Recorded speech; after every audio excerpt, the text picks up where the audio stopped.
Holy Trinity Church in Inwood, New York City. Welcome to Inwood Artworks On Air. It's where I meet the musicians, filmmakers, writers, theater makers, and artists of all stripes who make their home what we affectionately call upstate Manhattan. I'm your host, Aaron Sims, and today we welcome writer Stephen Cole. Stephen is a prolific award-winning musical theater writer whose shows have been recorded, published, and produced from New York City to London to the Middle East. His works include After the Fair, which was nominated for the Outer Critics Circle Award for Best Musical, The Night of the Hunter, The Road to Qatar, Merman's Apprentice, and many others. He is also the author of 5 published books and is the creator, writer, and executive producer of a new comedy web series based on his story, Coney Island Surprise, starring Anita Gillette and Brian Hathaway.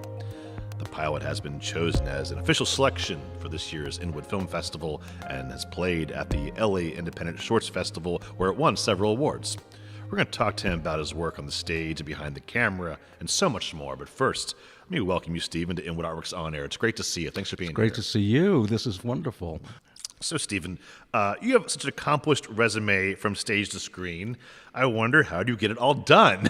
That's the first question is like, yeah, how do you get it all done? Well, first of all, it's gone for many, many years. Yes. But I'm the kind of writer, because that's what I mostly do, who I write in large spurts. And when I have to, I'm up day and night. And when I'm not, I am off riding my bike in Inwood. Well, you just took me through what my next question for you, but I don't think I'd really say it much more now because I feel you have to have a certain degree of self-discipline and accountability as a writer. Yeah, absolutely. And when you are not being interviewed on podcasts or doing others, a typical work day for you, it would be wonderful. It's like you didn't start off just riding your bike every day in Inwood. Like you earned your way up to it, right? Yeah. No, but I always ride my bike because riding my bike is sometimes how I write. I'll be out with a problem, like what song am I going to write? Right. And lyrics do come to me because exercise does that. And I'm just pedaling away. Even when I live down in Chelsea and I come up with lyrics, and I better run home and write it down because I don't bring a pad or a recorder. You're like, how far can I ride away from my home effectively to get back in time? Exactly. Right? And I always think if I can't remember it when I get home, it couldn't have been very good. Totally, Yeah. absolutely. So that's what I really do. So that's part of how I write. But when I, like, for example, I'm rewriting, which is what writing is, a brand new musical that's premiering this summer in Dallas. And when the director gave me notes that made my eyes cross, I sat down for 5 solid days, and that's all I did. Yeah. And then when it was done, I got to ride the bike again.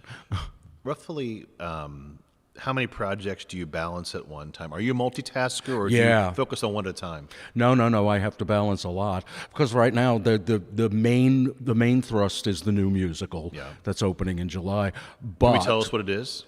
Yes, it's called Goin' Hollywood, and it's got music by David Crane, who I also wrote The Road to Qatar with, and Aspire, and it's a complete original, which makes it really hard. I came up with an idea. Thank you for built having an the original characters. idea. Yes, it's not based on something.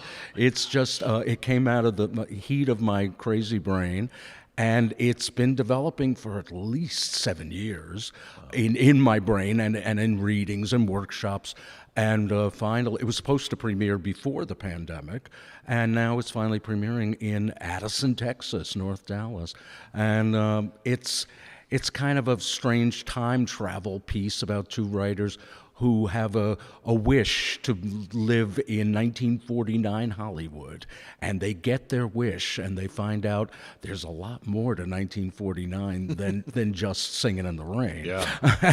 Because it was the blacklist time. Yep. So it's a good show. It's fun. Wow. Yeah. I'm excited for it. I wish maybe we can do an Inwood field trip to Addison, Texas. That would be great. Everybody, get on your bikes and ride, Freddie Mercury says. Everybody gets to go. And of course, Dallas in June and July is going to be glorious weather, 140. Tell me it's not an outdoor theater production. No. Thank God. No. It'll be air conditioned. Well, congratulations, Thank and we look you. forward to it. But back to that question. Yeah. So that's like my main thrust now. Yeah, But also focus. we're working on Coney Island and the the web series. And I'm always, when I come up with a short story idea or something, and I have a novel coming out. So I've been editing that. And what is the novel about? And the novel is yet another strange time travel thing, but it's basically about Ethel Merman and Mary Martin and how their careers cross paths from the 1930s all the way to the 70s, and I send back a nerdy theater fan to live through their lives with them. And it's very funny and it's fun. And I happen to have known Merman in the last years of her life, so I have stories that nobody else has. Right. So it's historical fiction. Well, I mentioned before, you did write Merman's Apprentice, Yeah. as well. And So- that's part of it. I'm hoping that this is it. I will put a cap on everything I'm writing about Ethel Merman. I knew her for 2 years, and I've used everything up. Maybe. But I think it's wonderful. And I'm sure Cleo will be Blackhurst, who's frequent collaborator of yours and mine, actually. Yeah. And my other life at the York Theater Company does tremendous work and is like Ethel reincarnated. For those of you who don't know, do yourself a favor and go check out Clea Blackhurst's work. Absolutely. And we have a CD of Merman's Apprentice where she kills on it. 100%. And she did Panama Hattie for us, Yes. a Merman role at the York. Exactly. So she's quite well known. And when she reads the novel, she'll want to make the movie of this. maybe we can get her to the audiobook version. Yeah, right? yeah. And That's a good idea. Yeah, so, well, that's awesome news about the novel, and wow, and like you're saying before, though, when the muse calls, you got to listen, and maybe it is the end of Merman for you, maybe not. We'll find out. Given the nature of your work, and thank you so much for sharing, because I think it's always wonderful to hear people's process and how they work, and it's almost as important as what the work is themselves. Many times, figuring out how to get there, because I feel like our podcast has this kind of quasi-educational piece to it, where people are always wanting to know, what's under the hood, so to speak. Well, yeah, writing musicals is a tough thing. It's very collaborative. I usually, because I'm the book and lyric writer, and the book is the libretto, the script, I consider myself the architect of the show. So I have to design skeleton. the whole It's the bones. skeleton, the whole bones, but everything down to from curtain up to curtain down, even where they dance, what the set looks like, what the costumes look like. Even if it doesn't turn out to be that way, it says what I dream on that page. I was just rereading in the new show, Going Hollywood. It said, and the set revolves, and they're in Union Station, and I know for a fact that they're not going to have a set that revolves, but it's still in the script, just in case. But but that's the idea, and the director and your design team could figure out how does that transfer, like what, and within their world, what does revolving mean, and is it how does that transition work? Exactly, and in fact, we were just talking to the director. Gabe Barry is going to be directing it. Oh, really? And he's going to be literally pulling down a curtain, the whole, and suddenly we will be in Hollywood. So we don't need Union Stations. It's like we do a jump cut as if in a movie. So, but he got that because I said the set revolves. And I always say, I put everything in there, give it to the director, and let them change it. Absolutely. Well, and you worked with Gabe a few times Yeah, as yeah. well, so it's great that you have that collaboration going. And given the nature of your work in theater, and you work with a lot of different collaborators, being the book writer, you're not writing a novel, you're not on your own, you're inviting someone else in. And so I always wonder, when I see a show, like for instance, like how do these people find each other? Because it's Lerner and Lowe had different people. I mean, everyone, Rodgers and Hammerstein had different people. Cole Porter had many people that he worked with. It's like you find out, I'm asking you, I mean, I know it's project specific, I would think, but I wanted to hear it from your mouth. Like, what are you looking for in that writing relationship that clicks for you both and making that collaboration flow for a show? For me, of course, the first collaborations with a composer, since I do all the words. It was kind of an accident when I first started writing that I started writing 2 shows at once with 2 different collaborators, 2 composers, never knowing which one. You kind of put those pots on the stove and see what's going to boil. But one of my collaborators was working on the road as a musical director, so he'd be out of town. So I'd work on that show a little bit. And we went back and forth. And the first one that bubbled world to get on stage was my first musical, Dodsworth, which got on in Fort Worth, Texas. I'm always in Texas. And You're big in Texas. big in Texas. But finding those two collaborators was not easy, the first ones, because I basically put out word, I'm looking for a composer. And then I started hearing their work and also just seeing how we were together. You have lunch. You have to see if you like each other. That you're gonna get married for a few years and probably forever. And if those rights merge in the eyes of the like a marriage, 'cause when those rights merge, that's the marriage, and you're stuck with that person forever. It is a marriage, and some of them go south, but mostly I've been so lucky in that way. And as the years went on, I've stuck with a few of those composers. And with David Crane, for example, that was the strangest one of all, because I got an email that said, "We want you, write musical, how much?" And he got one too. And they were both from Dubai, and they put us together. And we became best friends and wrote 3 shows now. Well, let's go right there, because I think it's a unique thing. You've written a lot of shows, but to pull one out of the hat, let's talk about The Road to Qatar. I love the genesis of this musical. So is it true that David and yourself were commissioned to write an American musical to premiere in the Middle East, which I believe was called Aspire, right? Exactly. It was Aspire. And then you wrote an entire other musical based on that experience of writing a musical. Exactly. Yeah. They commissioned us to write the first American musical to premiere in the Middle East. Yes. We had no idea at first where it would be because the company was from Dubai, but it turned out to be for the Emir of Qatar and all of the ambassadors from around the world. They were opening up the Aspire Sports Academy, the stadium where they've had the Asian Games. We didn't know what we were doing. They were going to do a show in a football field and a largest stone soccer stadium in the world. Wow. And when we got there and they showed it to us and they told us, they dictated the plot. And here's what the plot is. You have to do this. And so it was like you want book writing credit? But there was so little of it that it really made me have to invent a whole musical based on their plot. As long as I kept to that, it was a sultan's son is locked in a palace. He's very spoiled, and he can't go out. And he only wants one thing: a star in the sky. Go. And we had to write that in 6 weeks. Wow. We had a deadline, which is a great thing to have, because the thing about a commission is you get paid up front, sure. Get paid when you finish it, you get paid. So that was part of the genesis. And when I first started it, I remember hearing the first music I wrote with David. He gave me some music to lyrics I wrote, and I said, "Wait a minute, this isn't supposed to be good." And it was really good. And so we started writing at our best, thinking, well, why not? Nobody's going to understand it anyway, but we did it. And then it turned out to be a huge event. And so, but the genesis of going to Dubai, Qatar, and London, and Bratislava, where we pre-recorded the orchestra, and all of the craziness that went on along with it, when we were finally finished, we said, what are we going to do with this? Well, we can't do this big show with 20 camels pooping all over. We took it and we turned it into a small 5-character musical about the 2 writers who went to the Middle East, and the other 3 people became all the Arabs and all the Italians and his mother, and everybody did everything. And we premiered it in Dallas. Where else?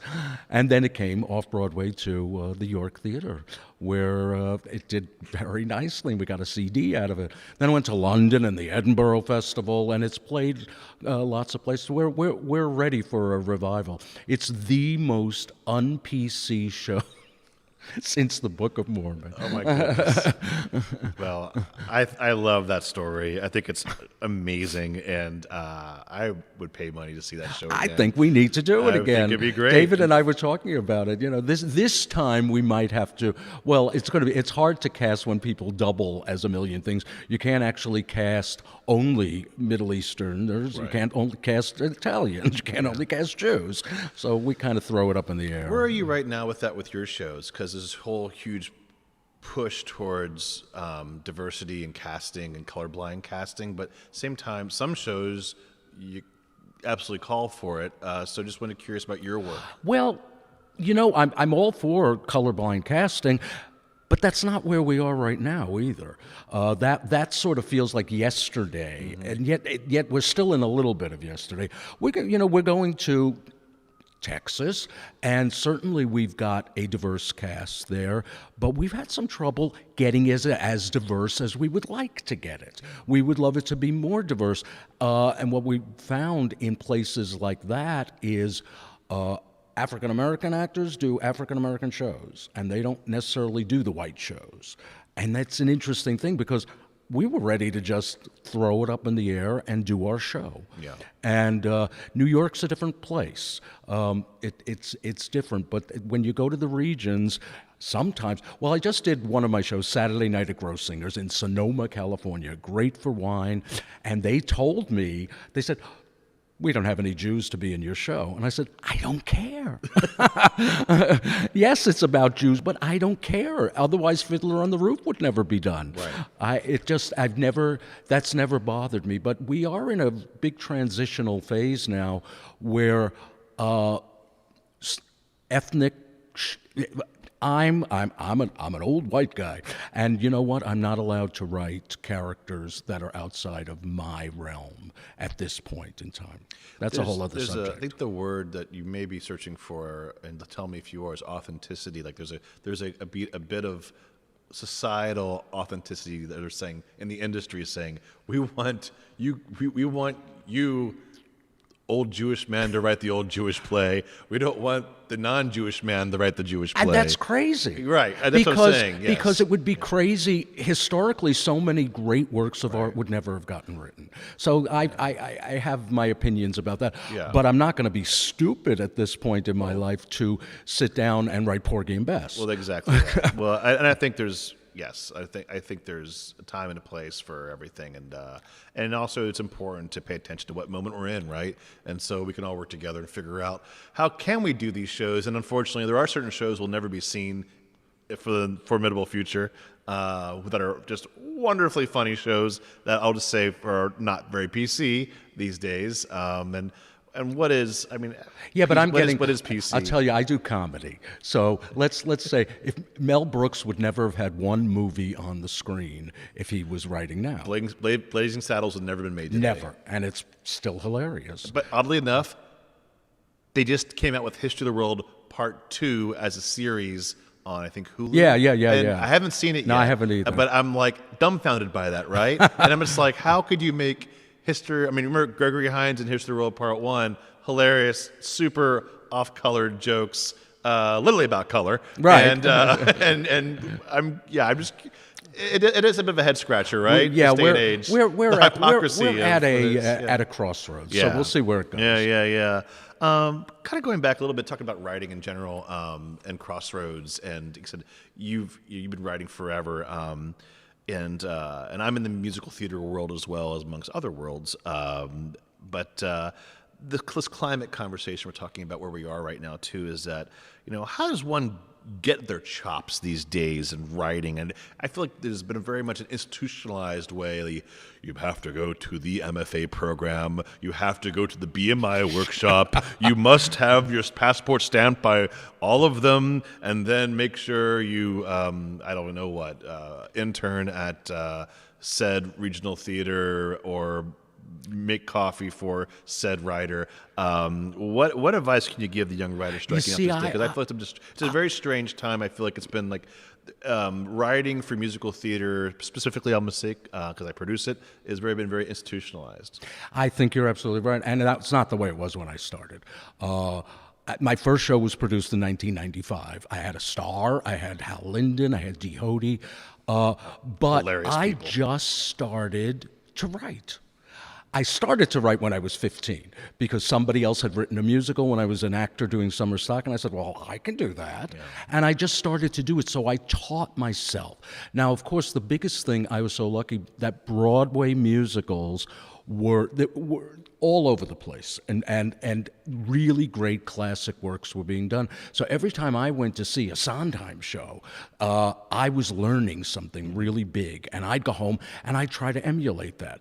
But I also would listen to Cole Porter, and I would emulate him. I kept emulating the masters and learning more and more about the history. Not knowing your history is not a good thing. So I knew I have the whole canon in my head, and you don't have talent, forget it. But I had some talent. I could take a Cole Porter lyric and write my own version of it. And so it was all self-taught over the years. And even every time I do a new show, I still feel like I'm self-teaching myself. But if you don't get it on the stage, you learn nothing. You can have a million great shows sitting on a shelf there in little books. And it is the actors and the directors and the set designers and the lights and the producers, because it is not only highly collaborative, it's got to be scary. It is scary. You know, even doing 3 shows at the York on the main stage, everybody had their opinions about everything, from casting to everything. And it was good. It was a good scary, because you've got to know what you're doing, why you're doing it. So it's a good Sondheim story. So when he wrote Maria, one of his first lyrics for West Side Story, Jerome Robbins sat him down and said, okay, what's Tony doing when he's singing this song? He said, well, he's kind of walking around and looking for Maria and singing. He said, no, what is he doing? And he couldn't figure it out. And Jerome Robbins looked at him and said, you stage it, and walked out of the room. He learned his biggest lesson. You have to know everything, because they're going to ask you. Somebody's going to say, well, why are you doing that number? Why is that funny? I'll tell you why. And so you better have all your answers. So as far as writing now, yeah, you could go to BMI and ASCAP. I did ASCAP for a while when Charles Strauss was still teaching it there. But all it turned out to be was you did your musical numbers. Some people criticized you. Some people said you were good. Some people said you were bad. You took it with a grain of salt. It was a good experience in that way, because it's all taking it with a grain of salt and saying, and going off and seeing if it resonates with you. Mm. But as far as just going to a school to write musicals, that would be a good musical. School for musicals. I think you have your next assignment. Because there are no formulas. So School of Rock, School for Musicals. Yeah, if there were formulas, we'd have a lot more hits. Well, I mean, come on. You know, is there a formula when you have Lin-Manuel Miranda and John Kander and Susan Stroman, and you still get some bad reviews? A lot. They got a lot of bad reviews. Really? Where's the formula? They've done a million great shows. Right. Sometimes it doesn't work out. No, That's exactly. the way it goes. But if you look at a huge hit like Hamilton, there's no formula. You can learn nothing from Hamilton except be that good. Well, I think it goes back to the old adage too of the Beatles. Like, those 4 guys made that music.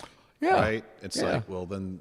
And nobody else is going to do that. And no one else is going to do those songs, because those 4 guys could only write that music. There was once upon a time a little bit of a not formula, but a way of doing things, and that's when Lehman Engel was teaching at BMI, and that's because Rodgers and Hammerstein were so successful with their shows that other people could use that template and still put Lerner and Lowe's like Rodgers and Hammerstein, but My Fair Lady is not Oklahoma. Yeah. So but now I think all you could do is at least go back to those great shows and see what made them work. Yeah.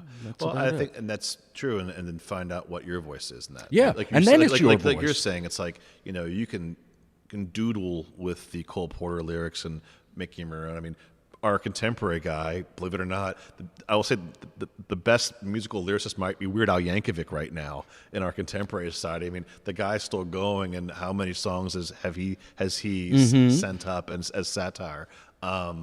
Different direction, right? But principle's still the same, and applying that is saying, you know, what do you bring of yourself to the material? You learn your craft, and if you're a lyricist, I am fully invested in craft and real rhymes and craft and how they go with the music and you don't know that sometimes until you have an audience in the room. Is something going to get a laugh? How would you know until Well, you that's get the that biggest laugh? thing I find. Like you said earlier, they can't sit on the shelf. They're plays. They're meant to be seen and heard. It's like Shakespeare. It's like when you argue with the English department at the college about Shakespeare, saying, "Well, that's our guy." I said, "What do you mean it's your guy? You can read it all you want to, but they're plays. They're meant to be heard and seen." And then they're like, "Oh, really?" And they haven't even seen half of them. Totally. Well, thank you for answering that, because I feel like I think it doesn't get discussed very often, and I feel like there's a lot of people out there looking for an in, who are sitting in their quote unquote Inwood Dickensian garrets, figuring out how do I get my stuff out there. No, it's true. And I see people on Facebook all the time, and they ask those questions, and there are no real answers except do it, try it. Here, when I do tell people how does a show even develop, you write your first draft, even if it's not done. You do a little living room reading for 10 of your favorite friends who are not going to tear you apart, and you learn something from that. And then you go in levels and levels and levels, and that's why shows take so long to get on. Because you're constantly developing. There's a lot of ego involved too. Yeah. Guarding it and otherwise. Let's talk about Coney Island Surprise. Yeah. Turning it to a different form of comedy and musicality. Where did the story come from, and what made you format it as a web series? Well, let's see. So I sometimes lead these Rhodes Scholar groups, which are a week-long theater tour. I'm starting one on Monday, where 25 people they used to be more seniors, they're getting younger now, and I take them to see 3 shows. We go to Sardi's. They get to tour the whole Broadway area. It's a Broadway immersion thing, and sometimes I get interesting people on those. And one day, one woman fell down. And she fell down badly on 8th Avenue. And I had to call 911, take her in an ambulance to Bellevue, of all places. And that's where they took us. And I spent the day with her while the tour went on without me. And she told me her life. And she was cantankerous and mean and funny and very hilarious. And I just absorbed this whole thing. So I sat down and wrote a short story about her and changed the name. It's all fictional now. And the short story, then I thought, well, this could be a one-act play. So I wrote the one-act play. And I then thought, this would be better as a TV series, because I got the idea that this cantankerous old woman would come to New York and live with the tour guide. And that's what the series was about. And I sent it to my friend Anita Gillette, who had been in Merman's Apprentice playing Ethel Merman's mother, and she loved it. And she sent it to 2 friends of hers, a producer and a director, and we started talking about it. We raised a few bucks, and we shot what was going to be a normal 30-minute pilot. And then as we were working on it, we said, this would be better if we cut it up into more of a web series, 10-minute episode type thing. And so we took that 30 minutes and cut it into 3, and now we have 3 pilots, basically. And now the next thing is to raise some money and do some more. And of course, the tour guide lives in Inwood, so Awesome. My apartment will be used. Excellent. And all the scenery around here. And she being this ex-New Yorker who is moving back here and has, if you remember Sophia on The Golden Girls, she had no filter. Well, this woman has less. Paper thin, folks. Yep. Well, as I mentioned earlier, the pilot will show at the Inwood Film Festival this coming summer, spring, I should say. Yeah. And like I said, there's more episodes to follow. And how many do you think there will be? Do you have any idea yet? Well, there's 3 now. I have written a season, which is about 10 of them, and we'll see, how they map out as far as how much money we can spend. We got to figure out how to do that. It was fun to write the whole season, so I have an arc. I know it could keep going. We have some wonderful cast people, and we'll see.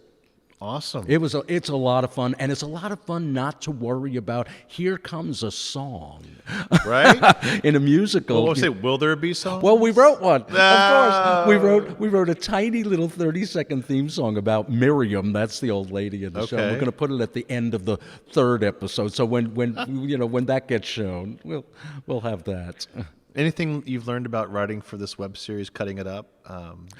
Yeah. been new? Yeah. I mean, I've learned an awful lot. First of all, it's been fun to write for comedy, but not know what your audience will be. Yeah. So, and it's film. So I've learned from the director a lot. He has taken sometimes things that we've shot that might have been 14 minutes, and then now it's 7.5.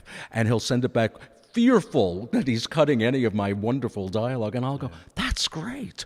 I know it should be less. And so I'm learning that, and probably as I write further, I will be thinking more short filmatic things rather than theatrical.